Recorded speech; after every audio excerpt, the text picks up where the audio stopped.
Welcome to our lecture online. Again, a couple more examples here to help us understand how to do this correctly. Here we have a division symbol and we have parentheses, and just like we saw in the previous video, we need to work the parentheses first. Let's do that. So this can be written as minus 4 over 33. Well, I'm going to leave it as a division symbol because I'm going to work what's inside the parentheses first. So this can be written as a single numerator, 2 times 3 times 1, in the denominator, minus 11 times 3. And so that makes it easier to simplify things. Notice that the 3's cancel out, and that leaves us with minus 4 over 33, division symbol, times, in the numerator we have a 2, in the denominator we have a minus 11. It doesn't really matter where we put the negative, but we need to put it somewhere. Now we're going to make this a multiplication and write this as an inverse. So this is equal to minus 4 over 33 times the inverse of that, which is minus 11 over 2. And then we can write that as a single product in the numerator, single product in the denominator. So this can be written as minus 4 multiplied times a minus 11. I use parentheses so I can handle the negative signs better in the denominator, and I have a 33 times 2. Now notice I can write the 33 as 3 times 11, so this is equal to minus 4 times minus 11 divided by 3 times 11 times 2. And now we can go ahead and have some fun and simplify. The 11's cancel out. Now this will be a minus 11 and a positive 1. The negative 4 becomes a minus 2 and this becomes a 1.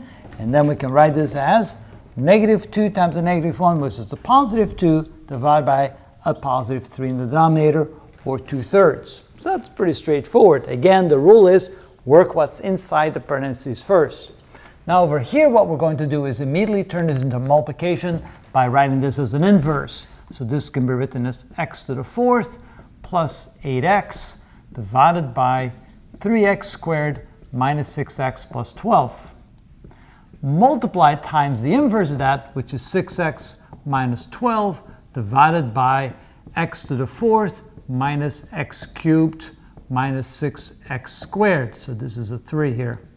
All right, so now I can write this as a single numerator, a single denominator. I can also already begin to factor some of these things. So this can be written as an x times x cubed plus 8 times, I can factor out a 6 times x minus 2. All divided by, here in the denominator, I can factor out a 3, so that's 3 times x squared minus 2x plus 4. And over here, I can factor out an x times an x squared, and I'm left with an x squared minus x minus 6. Of course, now we need to factor just a little bit more. Notice that this is the difference of cubes. 8 is 2 cubed, so it's x cubed plus 2 cubed. So this can be written as x times x plus 2 times x squared minus 2x plus 4. So that's x cubed plus 2 cubed factored out. And then here we have times 6 times x minus 2 in the numerator.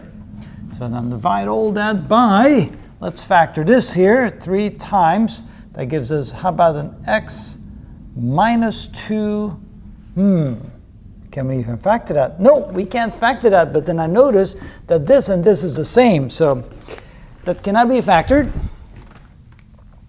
So we keep writing it as, we have an x squared minus 2x plus 4. And then we realize that these will cancel out. Here we have a times x squared. And here, factor that becomes an x minus 3 times an x plus 2.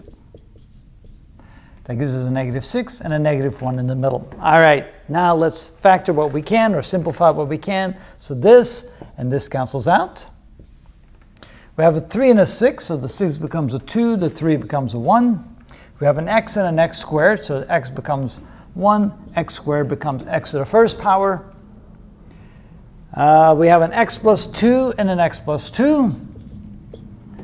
And I think that's all we can simplify. So this becomes equal to 2 times x minus 2 in the numerator, divided by, we have an x and an x minus 3 in the denominator. And that will then be the final simplified form of that kind of mean-looking expression. And that is how it's done.